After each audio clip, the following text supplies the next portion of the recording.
جس شخص کی بیوی ناراض ہو بغیر کسی شرعی وجہ کے، جیسے ہماری آج کل کی ناراضگیاں، پیچھے کوئی شرعی وجہ نہیں، اور اس کو خامند کو ناراض کر کے وہ رات گزار رہی ہے، تو ساری رات اس پہ اللہ کی لعنت برستی رہتی۔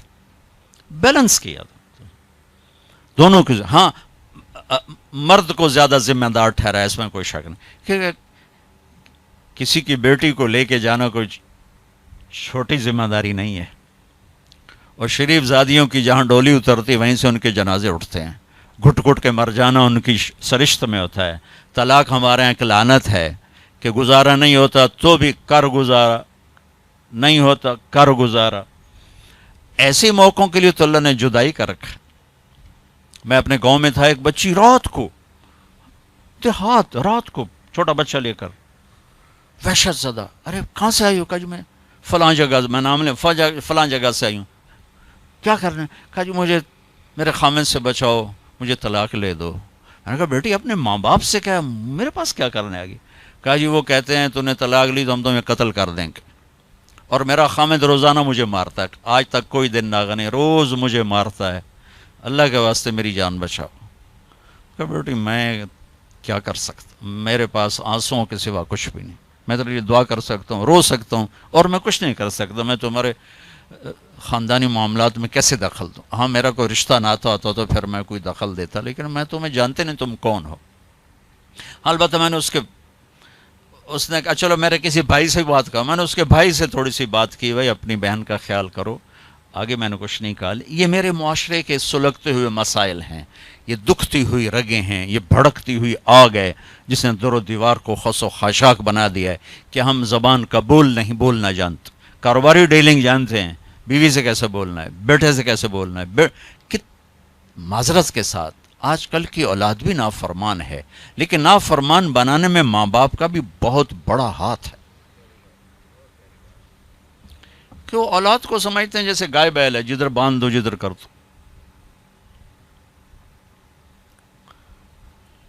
ابھی چند دن پہلے وہ ہمارے گھر پہنچ گئی، میرے گھر کو پہنچ جی وہ ماں باپ شادی کرنا چاہتے ہیں اور میں وہاں نہیں کرنا چاہتی، اور میرا باپ کہتا ہے تم مر جا میرے لیے، بھائی یہیں کروں گا اور کہیں نہیں کروں گا۔ اس کی عمر اتنی زیادہ ہے، میری عمر یہ ہے، 20-25 سال کا 20 میں فرق ہے، کہ میرا ادھر ہی کرنی ہے، نہیں تو تیری نہیں کرنی، بیٹھی رہو۔ یہ والدین کا جبر ہے۔ تو میرے نبی پاک صلی اللہ علیہ وسلم نے ایک خوبصورت طریقہ زندگی سکھایا، گھروں کو آباد کر کے بتایا۔ وہ طریقہ جو بھی اپنائے گا اس کے گھر میں خوشحالی ہوگی، خوشی ہوگی، خوشی۔ اور اس کا ایک لفظ ہے، ایک دوسرے کو برداشت کرنا۔ یہ آتے ہی بیوی میری غلام بن کے چلے، میں حاکم ہوں، اور بیوی آتے کہ ہونی تھے میری چلے گی، تیری ماں دی نہیں چلے گی، تو سوائے پھر بھڑکتی آگ کے کچھ بھی نہیں ہوگا۔ رشتوں کو میرے بھائی بہنوں صرف برداشت سے چلایا جاتا ہے، رشتوں پر مسلط ہو کے رشتے آباد نہیں ہوتے، جھکنا پڑتا ہے، سہنا پڑتا ہے، دبنا پڑتا ہے۔ جو دبنا سیکھے گا اللہ کی قسم اس کی زندگی خوبصورت ہو جائے گی۔ اس کا شکل صورت سے تعلق نہیں، سونے چاندی زیور سے تعلق نہیں، خوبصورت اخلاق زندگی کو 4 چاند لگا دیتے ہیں۔ بد اخلاقی زندگی، میرے نبی میں ایک حدیث یاد آ گئی، اجتنبوا الدمن الخضراء۔ تو آپ کے الفاظ تھوڑا مشکل تھے، تو صحابہ نے کہا یا رسول اللہ، آپ نے کہا الدمن الخضراء سے بچو۔ یا رسول اللہ دمن خضراء کیا ہوتا ہے؟ آپ نے کہا المرأة الحسنہ فی المنبت السوء، بد اخلاق خوبصورت عورت سے بچو، اس کے حسن پہ نہ ریجھ جانا ورنہ زندگی تباہ ہو جائے گی۔ بد اخلاق سے بچو، بد اخلاق سے بچو۔ آدمی بھوک پر گزارا کر سکتا ہے، کڑوے بول پہ گزارا نہیں کر سکتا۔ عزت دو ایک دوسرے کو، گھروں کو آباد کرنا، عزت دو۔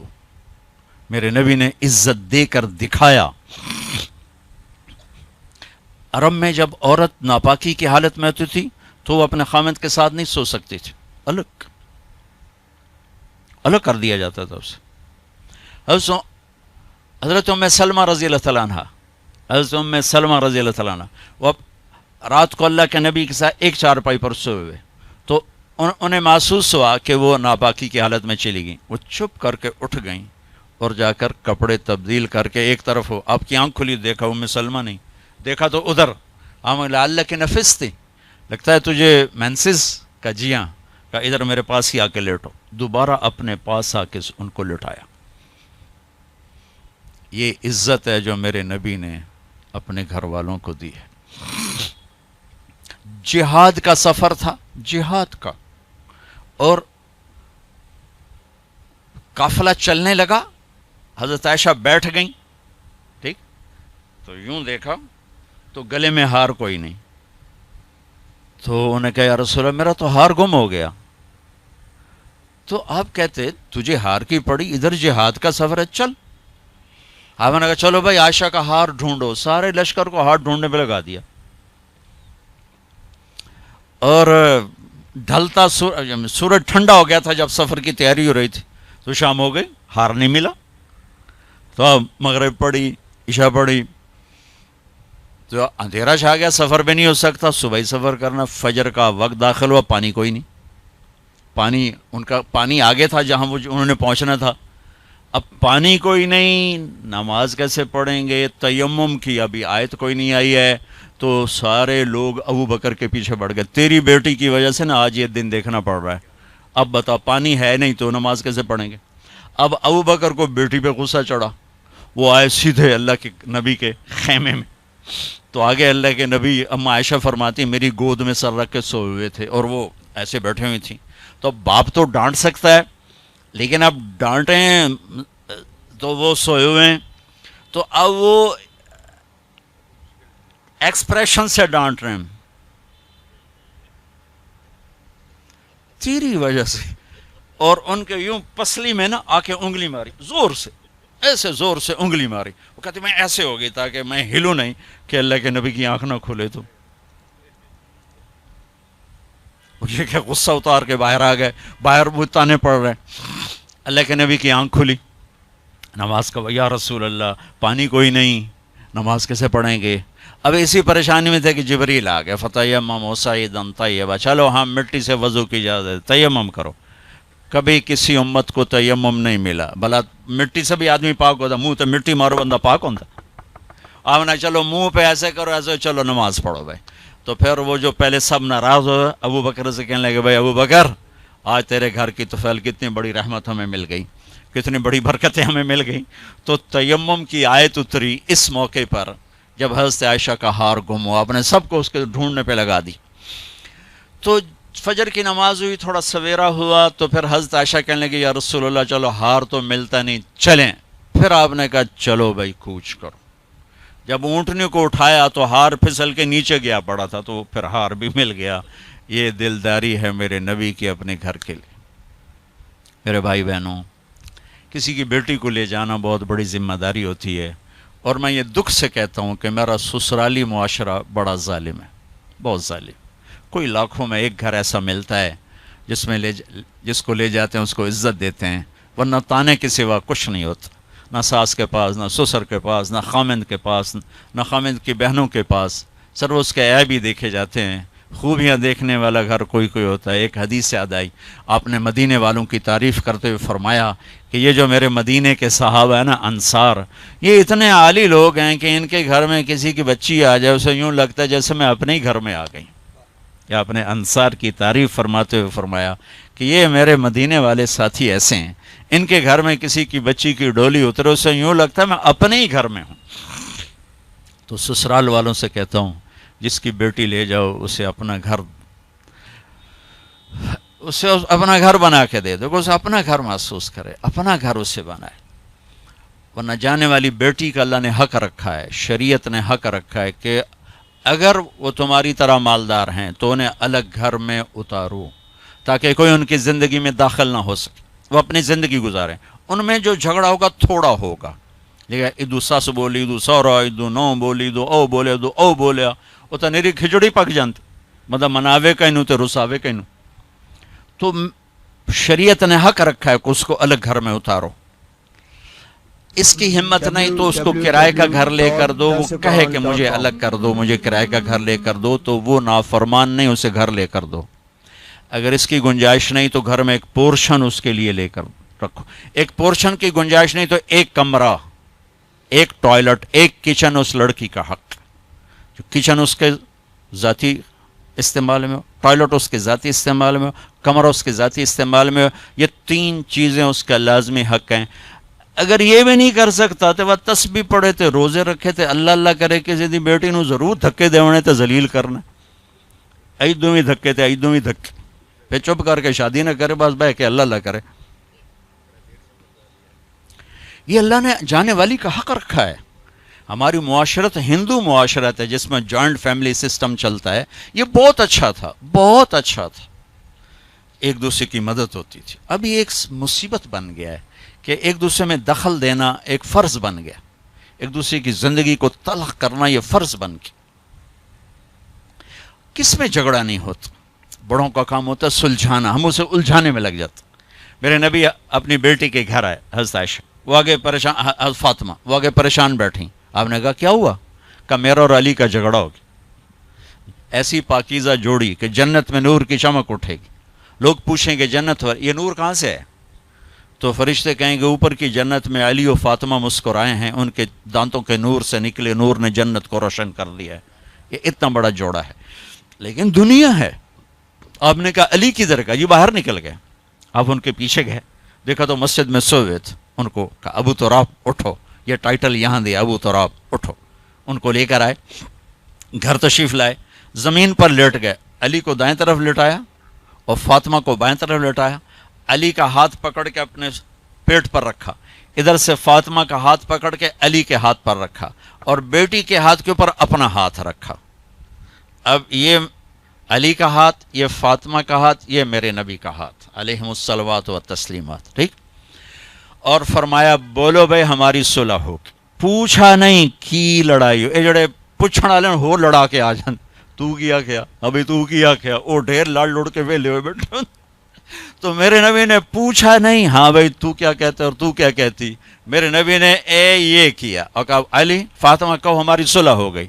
دونوں نے کہا جی ہماری صلح ہوگی. ٹھیک ہے. پھر آپ نکلے خوش خوش, چہرہ نورانی. صحابہ نے عرض کیا یا رسول اللہ آج آپ بڑے خوش نظر آ رہے. کہا میں علی و فاطمہ کی صلح کرا کے آ رہا ہوں. یہ بڑوں کا کام ہوتا ہے. اب لڑکی والے اپنے اٹھا لیتے ہیں, کمر کس لیتے ہیں سوٹے, اور ادھر لڑکے والے اپنے سوٹے کس لیتے ہیں, بچے کی زندگی برباد ہو کے رہ جاتے.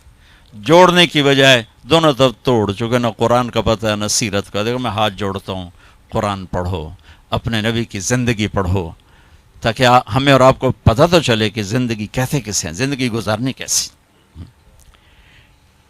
میرے نبی سے پوچھ کے موت آئی, پوچھ کے موت آئی. واحد ہستی ہیں جن سے موت پوچھ کے آئی. ٹھیک ہے. 12 ربیع الاول 11 ہجری 7 جون 633 عیسوی جبریل اندر آئے.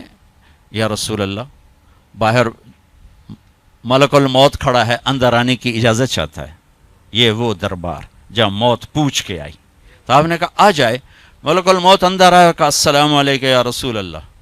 اور پھر کہا یا رسول اللہ آپ پہلی ہستی ہیں جنہیں میں سلام کر رہا ہوں, میں نے کبھی کسی کو سلام نہیں کیا. کہ یا رسول اللہ آپ پہلی ہستی ہیں, اللہ نے فرمایا پوچھ کے اندر جانا, بغیر پوچھے نہ جانا. اللہ اکبر. پوچھے گا اللہ ہم میں سے کسی سے. یا رسول اللہ اللہ نے فرمایا آنا چاہیں تو لے آنا, رہنا چاہیں تو چھوڑ کے آ جانا. ٹھیک ہو. اچھا آپ کیسے تھے؟ اما عائشہ ایسے بیٹھی اور آپ اما عائشہ کے سینے پر سر رکھ یہ کیفیت ہے. تو آپ فرماتے اچھا ٹھیک ہے, میں اٹھتا ہوں, میں وضو کرتا ہوں, 2 نفل شروع کرتا ہوں, جب میں سجدے میں جاؤں میری جان نکال لینا. ہم دعائیں میں یا اللہ سجدے کی موت عطا فرما. کتنے لوگ ہیں دعائیں کرتے ہیں یا اللہ نماز پڑھ رہے ہیں موت آ جائے, سجدے میں سر ہو موت آ جائے. کتنی تمنا, میں خود دعا مانگتا ہوں. تو آپ کہتے کہ تم ٹھہرو میں وضو کر لوں, جب میں سجدے میں سر رکھوں میری جان نکال لینا. آپ نے اپنی بیگم کے سینے پر سر رکھے ہوئے ہی موت کو قبول کیا کہ یہیں نکالو، یہیں نکالو، وہیں لیٹے لیٹے۔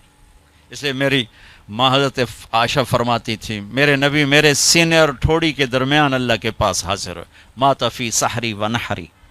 یہ بھی ایک پیغام تھا، یہ بھی ایک پیغام تھا کہ آپ اپنی بیگم کے سینے پر سر رکھ کے دنیا سے جدا ہوئے ہیں اور اللہ کی بارگاہ میں پہنچے۔ تو بھائیو، لمبی ایک خوبصورت زندگی ہے، میں گھنٹے سوا گھنٹے میں کیا بتا سکتا ہوں، اور یہ اتنا اندھیرا ہے کہ اس میں کروڑوں شمعیں جلیں گی اور اربوں پروانے قربان ہوں گے تب جا کے صبح ہوگی۔ اس اندھیر میں میری چند باتیں پتہ نہیں کوئی روشنی کا سبب بنے یا نہ بنے، پر اگر چند کانوں پہ دستک ہو گئی تو شاید کچھ ذرہ خیر وجود میں آ جائے۔ بھائیو، اپنے نبی کی زندگی سیکھو، اپنے نبی کی زندگی کے مطابق چلنے ڈھلنے کی کوشش کرو۔ یہ تبلیغ کا کام بھی اس کو سیکھنے کی ایک خوبصورت محنت ہے، جو کرے گا اللہ تعالیٰ اس کی دنیا بھی بنائے گا، اللہ تعالیٰ اس کی آخرت بھی بنائے گا۔ آخری بات یہ کہتا ہوں، اپنے گھروں کو آباد کرنا ہے تو اس زبان پہ قابو پانا سیکھ لیں، اس زبان پہ قابو پانا سیکھ لیں، اس زبان پہ قابو پانا سیکھ لیں، انشاءاللہ میرے آپ کے گھر آباد ہو جائیں گے۔ اللہ تعالی ہمیں عمل کی توفیق بخشے۔